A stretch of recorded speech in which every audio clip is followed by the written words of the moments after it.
Welcome to week 2 of Studio and Computing for Learning. This week we will continue to just build a common vocabulary around computational thinking and also get our bearings on the design of this course. So this week I'm asking you to begin with reading 3 more chapters from Martinez and Steger. The first is thinking about thinking, and then do unto ourselves, which is very much the philosophy of this course, in that in order to embed these kind of ideas into our teaching, we first have to have hands-on experiences ourselves. And then chapter 14 is really just to start skimming, to become aware of the fact that that section exists as we delve into some of the more specific content areas of the course. And then I'm going to ask you to read one of these 3 Horizon reports. The Horizon reports are published by the New Media Consortium every year, and what they do is they look at what's the landscape of educational technology in the next 1 to 2 years, the next 3 to 5 years, 1 to 2 years, 2 to 3, and then 3 to 5 are the different horizons they look at. And I think that what I love about these is it's a consistent format, it's pretty easy to read, there's some specific ideas about how to get started, and help us think forward so that we are thinking about what's coming next. So there's 3 different editions, and you may choose the edition that you feel is most relevant for you. There's the K-12 edition, which just came out, the higher education edition, and then the library edition. So you'll select just one of those to read to get a sense of what's this group of expert panelists say the future of learning and the future of ed tech looks like. And then to keep going with our work on computational thinking, I'll ask that you select 2 more of these readings. Again, if I were you, I would open them each and kind of just quickly look at them, but select 2 more of those to just continue to deepen your knowledge with computational thinking. With regards to the assignments due this week, it's a lot of sort of little things to help us, again, sort of get oriented and frame this course.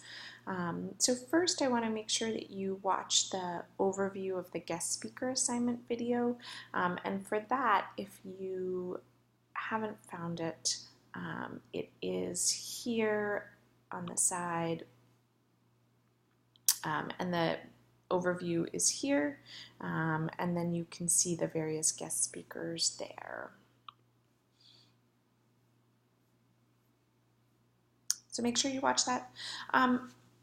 One of the things that in the Masters in Instructional Technology that I've heard from current and past students is that they're really looking for a community to keep going throughout their experience.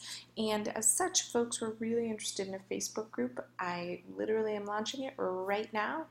If you would like to join, it is not required for class. It is more about connecting to other educators in Maine who are interested in these similar topics. So I've given you the link to join that group.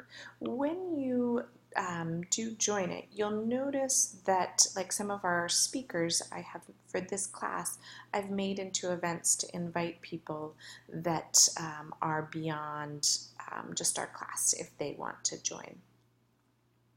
So there is some overlap there, but there's no expectation that you have to join for this class.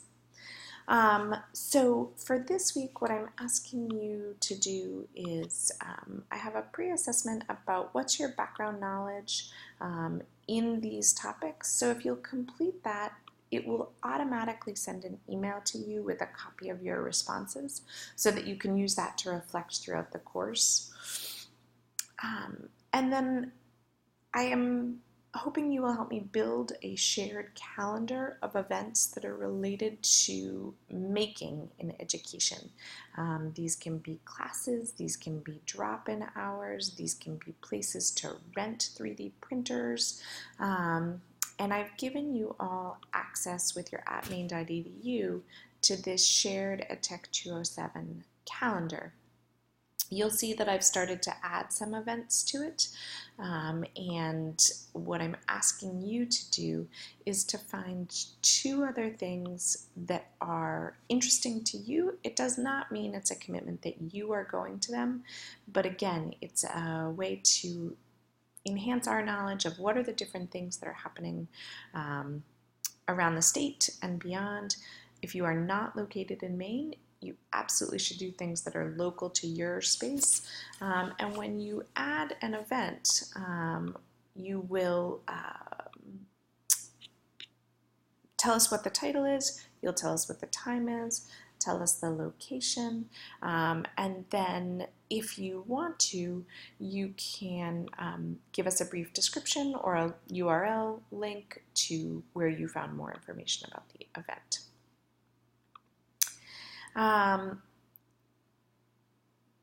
So that's step 2 up here. And then in Google Classroom, you'll find assignment number 2, where I just want to be able to see what are the 2 events you added to the calendar here. So just tell me again so that I can check those. Which Horizon report did you read? What surprised you the most? What are 3 connections to the text that you saw? And again, these responses should be around 400 words. Which 2 articles about computational thinking did you read? What are 2 points you agreed with? What's 1 point you're unsure of? And then as you look at the pre-assessment for this course, the survey, and reflect on the Horizon report that describes the future, what are 3 to 4 SMART goals that you have for your learning with this course? And consider carefully what technologies you do not yet have experience with. If you've never 3D printed something, that may be part of your goal. If you think that you would like to try doing wearable technology with an after-school club, that should be part of your goal here. But it really should be about stretching your own skills past what you currently have experience with.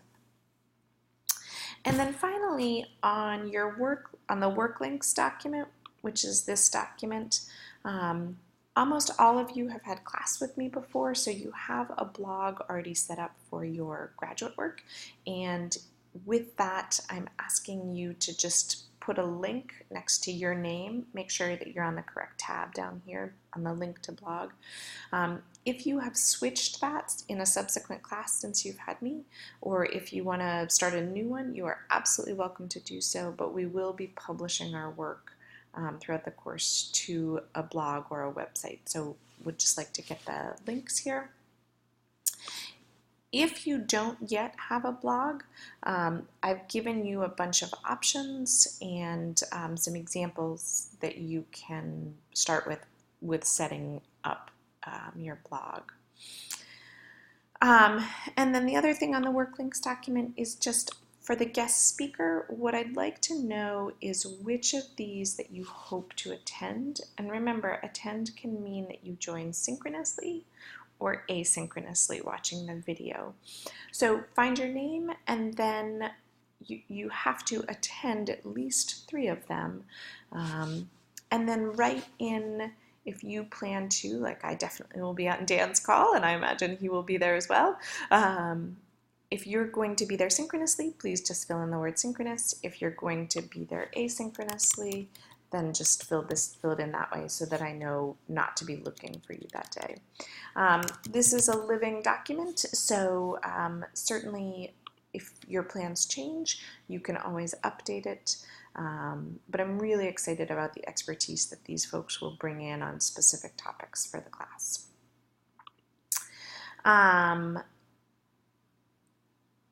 So that is sort of the work for this week.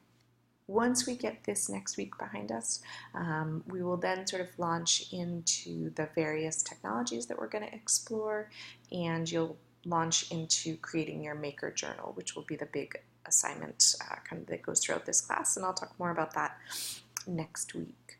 As always, if you have questions, please let me know, and thanks again for the great work that's starting to come in with week 1.